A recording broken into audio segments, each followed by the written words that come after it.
I've been doing a lot of thinking. And the thing is, I love you. What?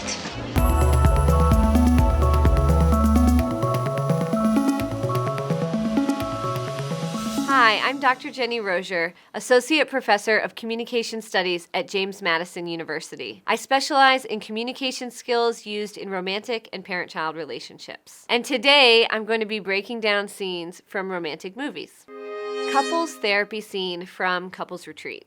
So now it's my fault that you don't feel satisfied. Everything is my fault? Is that what you're saying? I'm not saying crazy. that. You don't look at me. You don't ever ask me how I am. You haven't looked at me in 10 years. I'm crazy, and everything is my fault, and my family is awful, and nothing at all is your fault, because you rock. Wow.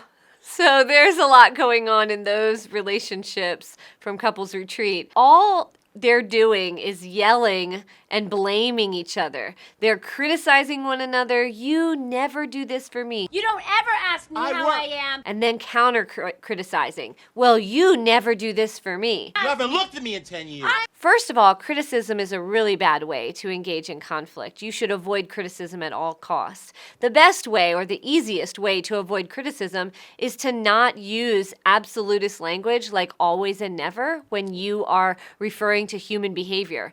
Most people don't always do anything, and they also don't never do anything. But they're not only just criticizing each other, they're engaging in counter-criticism. So the first person criticizes and then the second person doesn't even listen to that or address that criticism. Instead, they just counter with some criticism of their own. You have to work really hard when your partner comes at you with a problem, whether it's a critical statement or not, address that issue. Don't just keep piling the issues on top of each other. What this essentially does is it brushes the first problem under the rug. And if you keep brushing conflict or problems or issues under the rug, you're going to have a lumpy rug. And nothing at all is your fault. Alex falling in love scene from He's Just Not That Into You. Oh my God. What? What's your name? Who? Girl, Alex. There's no girl. You can't hide it, man. I know strung out, and you are strung out. Okay, please. This is amazing. You can't focus, right? Jumping every time your phone rings, checking your email 100 times a day, wishing you could write songs.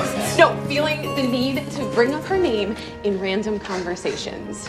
So what's happening here is Alex has realized that he actually likes or maybe even loves someone.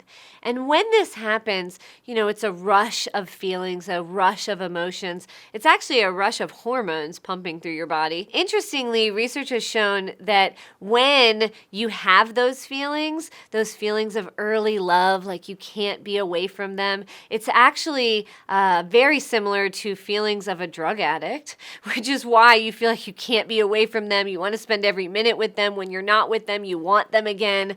There's very similar things happening in your brain. Okay, please. The fight scene from the breakup. This house and then cooking that meal, and I worked today. It would be nice if you said thank you and helped me with the dishes. Fine. I'll help you do the dishes. Oh, come on. You know what? No, that's not what I want. You just said that you want me to help you do the dishes. I want you to want to do the dishes. Why would I want to do dishes? Why? See, that's my whole point. Well, that is a really common argument that I think lots of couples have. There's that whole idea of she's expecting him to read her mind.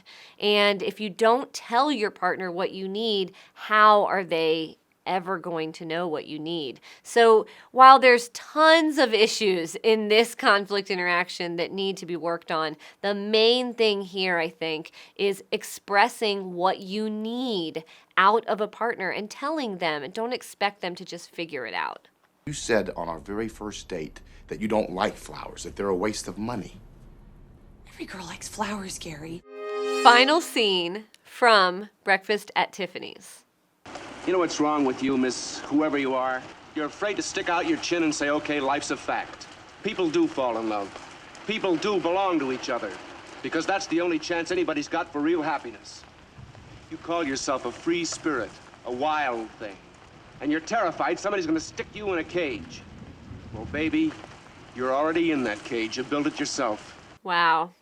So, what the man in this clip is describing, I think many researchers would call a dismissive attachment. Audrey Hepburn here is being described as someone who puts walls up, is emotionally unavailable, is very self-centered. He even uses a cage metaphor that she stays in a cage and she's only with herself and she only cares about herself. And this can definitely be a problem when in romantic relationships. You have to be open. You have to self-disclose. You have to let people in. Because no matter where you run, you just end up running into yourself. What do you want seen from The Notebook? But don't you take the easy way out. What easy way? There is no easy way. No matter what I do, somebody gets hurt. Would you stop thinking about what everyone wants? Stop thinking about what I want, what he wants, what your parents want. What do you want? What do you want? It's not that simple. What do you want? So I really love this scene from The Notebook for lots of reasons, but I think one of the things that this scene teaches us is right at the end, where he says, stop thinking about what other people want. Stop thinking about what your parents want or what I want or what the other guy wants. Think about what you want. And that's so important when you are navigating this murky world of dating and relationships and marriage. You really do have to think about what it is that you want. And if the person that you're with can get you to that place, then maybe you're with the right person. I lost you once. I think I could do it again. So as you can see from these clips, sometimes when you watch movies, you feel a connection to them.